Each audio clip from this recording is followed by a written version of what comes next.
Assalamualaikum warahmatullahi wabarakatuh. Selamat datang di video pembelajaran Belajar IPA bersama Ibu Nirma.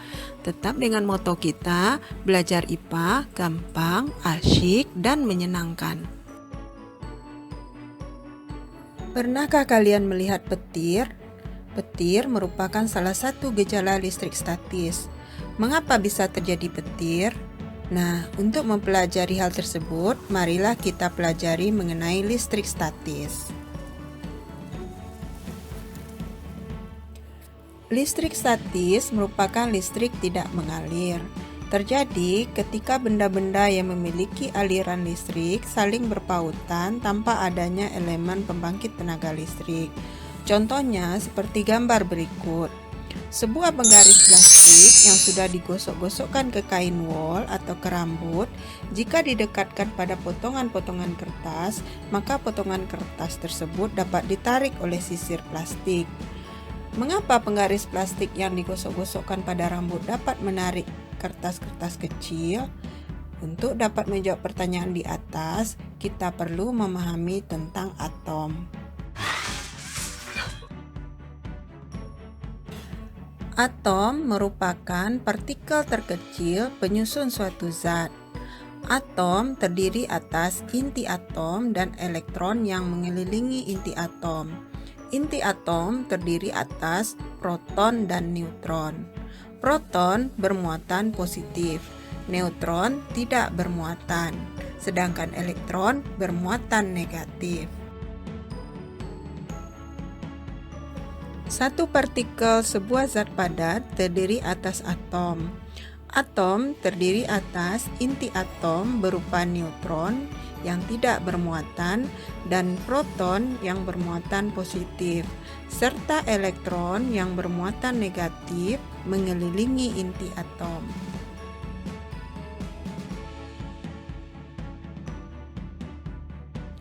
Teori atom.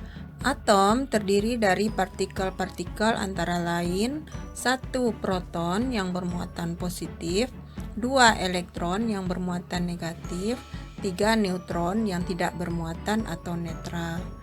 Proton dan neutron membentuk inti atom yang dikelilingi oleh elektron. Elektron dalam mengelilingi inti atom pada tingkat energi tertentu. Semakin jauh dari inti, energi elektron semakin kecil. Karena sebab-sebab tertentu, elektron dapat pindah dari satu atom ke atom yang lainnya. Atom netral jika jumlah proton sama dengan jumlah elektron. Atom bermuatan positif jika atom kekurangan elektron. Atom bermuatan negatif jika atom kelebihan elektron. Di kelas 7, kalian sudah mempelajari tentang unsur. Unsur adalah zat tunggal yang tidak dapat diuraikan menjadi zat yang lebih sederhana. Partikel terkecil penyusun suatu unsur disebut dengan atom. Unsur-unsur yang ada di alam banyak sekali.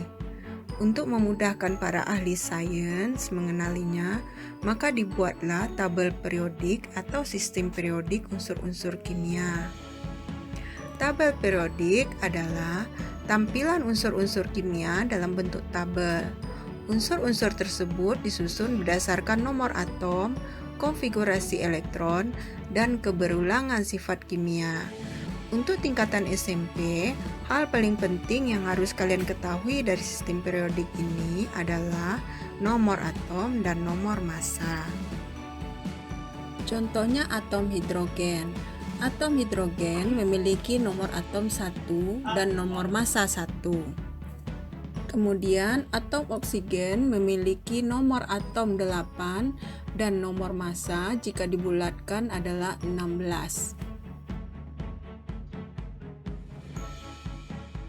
Nomor atom menunjukkan jumlah proton. Sesuai dengan teori atom, atom netral memiliki jumlah proton sama dengan jumlah elektron. Contohnya, atom oksigen. Atom oksigen mempunyai nomor atom 8, maka jumlah proton sama dengan 8, jumlah elektron sama dengan 8. Jumlah proton suatu atom selalu tetap, sehingga nomor atom juga selalu tetap.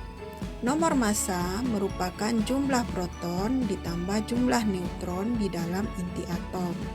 Nomor massa dari atom yang sejenis dapat berbeda-beda. Hal ini karena jumlah neutronnya berbeda-beda.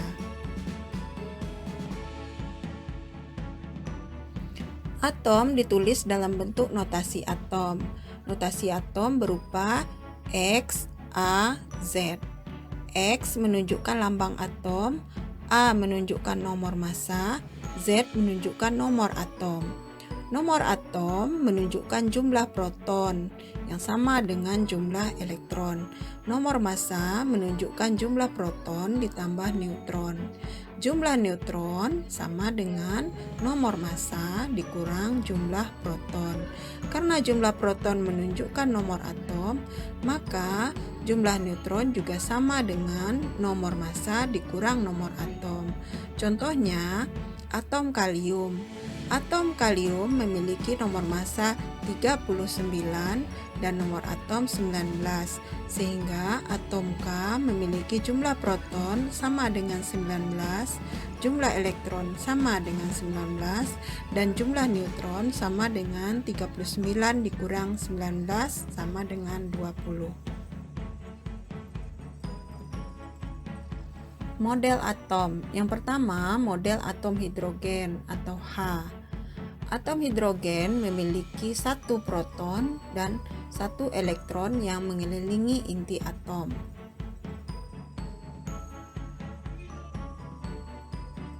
Yang kedua, atom helium atau He. Perhatikan gambar berikut. Berapakah jumlah proton pada atom helium di atas? Ya, jawabannya 2. Berapakah jumlah elektron pada atom helium di atas? Benar, jawabannya adalah 2 elektron. Apakah atom helium di atas bermuatan listrik? Jawabannya tidak. Mengapa atom helium di atas tidak bermuatan listrik atau netral? Ya, jawabannya karena jumlah proton sama dengan jumlah elektron. Berikutnya, atom litium atau Li. Perhatikan gambar berikut. Berapakah jumlah proton pada atom litium di atas? Benar, jumlah protonnya adalah 3. Berapakah jumlah elektron pada atom litium di atas? Benar, jawabannya adalah 3 elektron. Apakah atom litium di atas bermuatan listrik? Jawabannya tidak. Mengapa atom litium di atas netral atau tidak bermuatan? Benar, karena jumlah elektron sama dengan jumlah proton. Kesimpulannya, jika demikian, bila mana atom dikatakan netral? Jawabannya adalah ketika sebuah atom memiliki jumlah elektron dan jumlah proton yang sama banyak.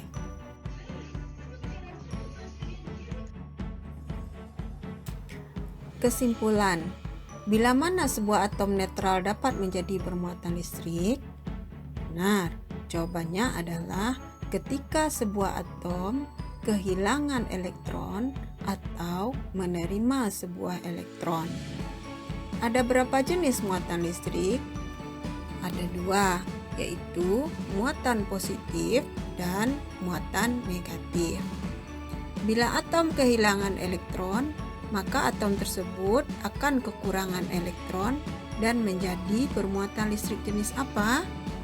Ya, karena dia kehilangan elektron, berarti jumlah elektronnya berkurang. Akibatnya, dia akan kelebihan muatan positif. Maka atom tersebut menjadi bermuatan positif. Bila atom menerima elektron, maka atom tersebut akan kelebihan elektron dan menjadi bermuatan listrik jenis apa?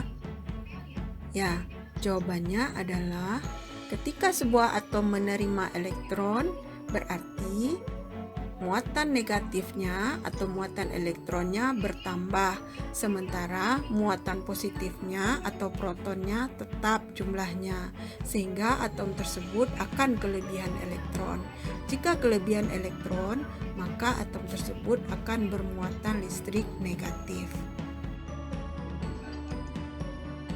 Seperti yang telah kita pelajari sebelumnya, di mana benda terdiri atas partikel paling kecil yang disebut dengan atom. Atom dapat bermuatan listrik, apakah itu muatan positif atau muatan listrik negatif. Nah, perhatikan gambar berikut. Penggaris plastik yang digosok-gosok dengan rambut dapat menarik bulu ayam.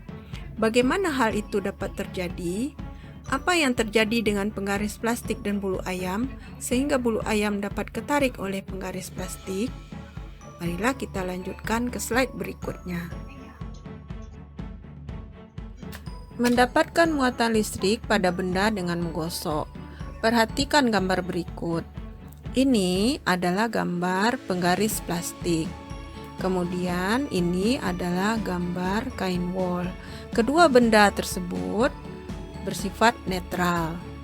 Kenapa netral? Karena jumlah proton sama dengan jumlah elektron. Ketika digosok, terjadi perubahan, di mana penggaris plastik menjadi bermuatan negatif, sementara kain wol menjadi bermuatan positif. Kenapa hal tersebut terjadi? Ya, ketika digosok, terjadi perpindahan elektron. Elektron pindah dari kain wol ke penggaris plastik. Sehingga kesimpulannya, plastik yang digosok-gosok dengan kain wol, maka plastik akan menjadi bermuatan listrik negatif karena elektron dari kain wol pindah ke plastik.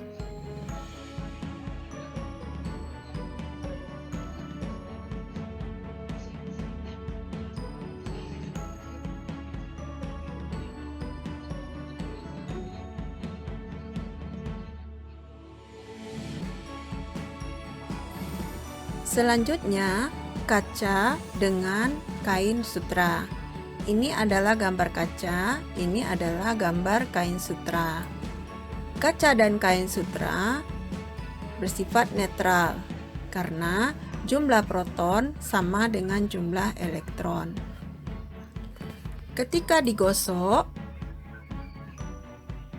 terjadi perubahan di mana kaca menjadi bermuatan positif, sementara kain sutra menjadi bermuatan negatif.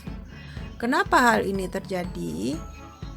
Ya, karena terjadinya perpindahan elektron dari kaca ke kain sutra.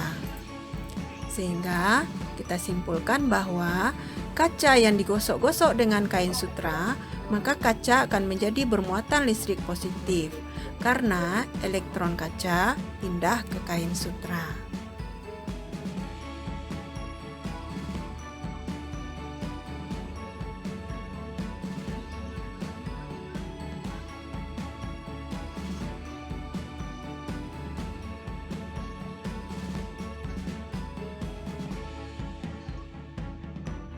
Interaksi antara muatan listrik. Jika dua buah kaca yang telah digosok-gosok dengan kain sutra didekatkan, maka yang terjadi adalah gaya tolak-menolak karena kaca yang sudah digosok dengan kain sutra bermuatan positif. Sehingga kita simpulkan muatan sejenis bila didekatkan akan saling tolak-menolak.